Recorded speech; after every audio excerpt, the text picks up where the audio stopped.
ವೈಷ್ಣವರು ಜೈನರ ನಂಬಿಕೆ ಸ್ಮಾರಕ ಬಾದಾಮಿ. ಬಾದಾಮಿಯು ಚಾಲುಕ್ಯರ ರಾಜಧಾನಿ, ಕೋಟೆ ಮತ್ತು ಕಾಸ್ಮೋಪಾಲಿಟನ್ ಕೇಂದ್ರವಾಗಿದ್ದು, ಕಲಾದಗಿ ಜಲಾನಯನ ಪ್ರದೇಶದ 2 ಶಾಖೆಗಳ ನಡುವಿನ ಕಣಿವೆಯಲ್ಲಿ ನೆಲೆಸಿದೆ. ಗುಹೆ ದೇವಾಲಯಗಳನ್ನು ಈ ಜಲಾನಯನದ ದಕ್ಷಿಣ ಶಾಖೆಯ ಬಂಡೆಯ ಮುಖಕ್ಕೆ ಕೆತ್ತಲಾಗಿದೆ. ಸ್ಮಾರಕಗಳ ಗುಂಪು ಬಾದಾಮಿ ಗುಹೆಗಳು.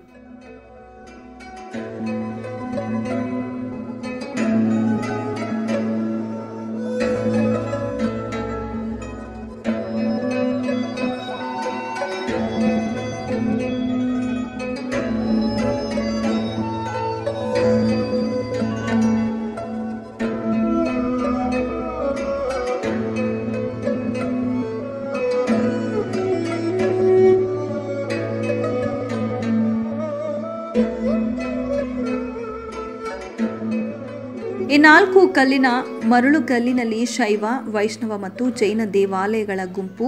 ಬಾದಾಮಿ ಗುಹೆ ದೇವಾಲಯಗಳು ಉತ್ತರ ಕರ್ನಾಟಕದ ಬಾಗಲಕೋಟೆ ಜಿಲ್ಲೆಯ ಬಾದಾಮಿ ಪಟ್ಟಣದಲ್ಲಿ ನೆಲೆಗೊಂಡಿವೆ ಮತ್ತು ಹೆಸರಿಸಲ್ಪಟ್ಟಿವೆ. 6ನೇ ಶತಮಾನದ ಸಿಇಯ ದ್ವಿತೀಯಾರ್ಧದಲ್ಲಿ ಅವು ಆರಂಭಿಕ ಪಾಶ್ಚಿಮಾತ್ಯ ಚಾಲುಕ್ಯರ ಉಳಿದಿರುವ ಆರಂಭಿಕ ಸ್ಮಾರಕಗಳಲ್ಲಿ ಸೇರಿವೆ. ಹಿಂದೆ ವಾತಾಪಿ ಎಂದು ಕರೆಯಲಾಗುತ್ತಿತ್ತು.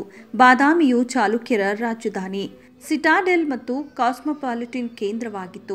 ಇದು ಕಲಾದಗಿ ಜಲಾನಯನ ಪ್ರದೇಶದ 2 ಶಾಖೆಗಳ ನಡುವಿನ ಕಣಿವೆಯಲ್ಲಿ ನೆಲೆಸಿದೆ.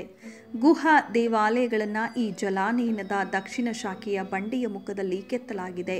ಅಗಸ್ತ್ಯ ತೀರ್ಥ ಕೃತಕ ಸರೋವರಕ್ಕೆ ಎದುರಾಗಿ ಅದೇ ಸಮಯದಲ್ಲಿ ನಿರ್ಮಿಸಲಾಗಿದೆ. ಬಾದಾಮಿಯಲ್ಲಿನ ಶಿಲ್ಪಗಳು ಮತ್ತು ಕೆತ್ತನೆಗಳು ಮರಳುಗಲ್ಲಿನ ಬಹುಮುಖತೆಯ ಲಾಭವನ್ನು ಪಡೆದು ಗಣನೀಯ ವಿವರಗಳೊಂದಿಗೆ ಮಾದರಿಯಾಗಿವೆ.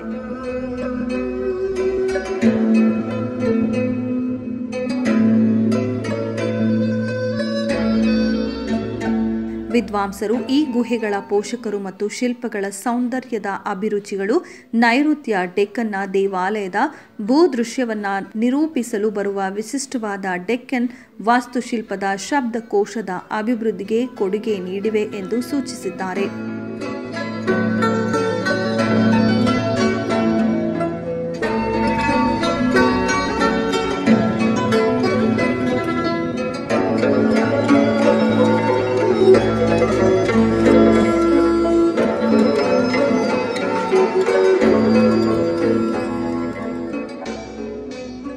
ಬಾದಾಮಿ ಗುಹೆ ದೇವಾಲಯಗಳು ಆರಂಭಿಕ ನಾಗರ ಮತ್ತು ದ್ರಾವಿಡ ವಾಸ್ತುಶಿಲ್ಪದ ರೂಪಗಳ ಉಪಸ್ಥಿತಿಯಿಂದ ನಿರೂಪಿಸಲ್ಪಟ್ಟಿವೆ.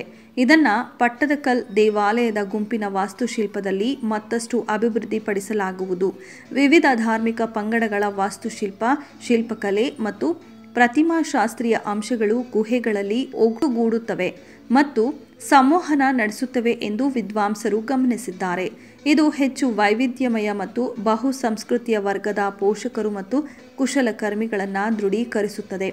ಗುಹೆಗಳು ಬಂಡೆಯ ರಚನೆಯ ಮೇಲೆ ಅವುಗಳ ಸ್ಥಾನ ಮತ್ತು ಎತ್ತರಕ್ಕೆ ಅನುಗುಣವಾಗಿ ಮತ್ತು ಪಟ್ಟಣದಿಂದ ಅವುಗಳ ದೂರಕ್ಕೆ ಅನುಗುಣವಾಗಿ ಎಣಿಕೆ ಮಾಡಲ್ಪಟ್ಟಿವೆ.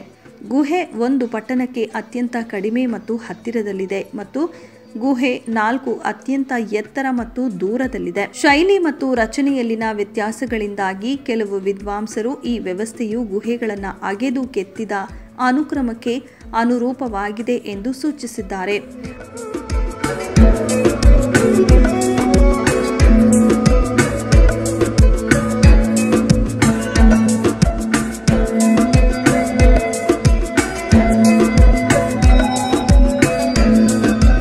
ಮೊದಲ 3 ಗುಹೆಗಳು ಹಿಂದೂ ದೇವತೆಗಳಿಗೆ ಸಮರ್ಪಿತವಾಗಿದ್ದು, ಕೊನೆಯದು ಜೈನರು ಮತ್ತು ಸಂಬಂಧಿಸಿದ ವ್ಯಕ್ತಿಗಳಿಗೆ. ಗುಹೆಗಳ ಪ್ರತಿಮಾಶಾಸ್ತ್ರವು ಸಿಂಕ್ರೆಟಿಸಂ ಮತ್ತು ಬಹುತತ್ವದಿಂದ ರೂಪಿಸಲ್ಪಟ್ಟಿದೆ. ಧಾರ್ಮಿಕ ಪಂಗಡವನ್ನು ಲೆಕ್ಕಿಸದೆ ಕುಶಲಕರ್ಮಿಗಳು ಮತ್ತು ಪೋಷಕರಿಂದ ಅನೇಕ ಲಕ್ಷಣಗಳು ಬಳಸಲ್ಪಟ್ಟಿವೆ. ದೇವಾಲಯದ ಗುಂಪಿನ ಆರಂಭಿಕ ತನಿಖೆಯ ಸಮಯದಲ್ಲಿ ಒಂದು ಸಣ್ಣ ಗ್ರೋಂಟೋ ತರಹದ ಸ್ಥಳವು ಕಂಡುಬಂದಿದೆ ಮತ್ತು ಪ್ರತ್ಯೇಕ ಗುಹೆ ಎಂದು ಪರಿಗಣಿಸಲಾಗಿದೆ, ಆದರೆ ಅದನ್ನು ಗುಂಪಿನಿಂದ ಹೊರಗಿಡಲಾಗಿದೆ.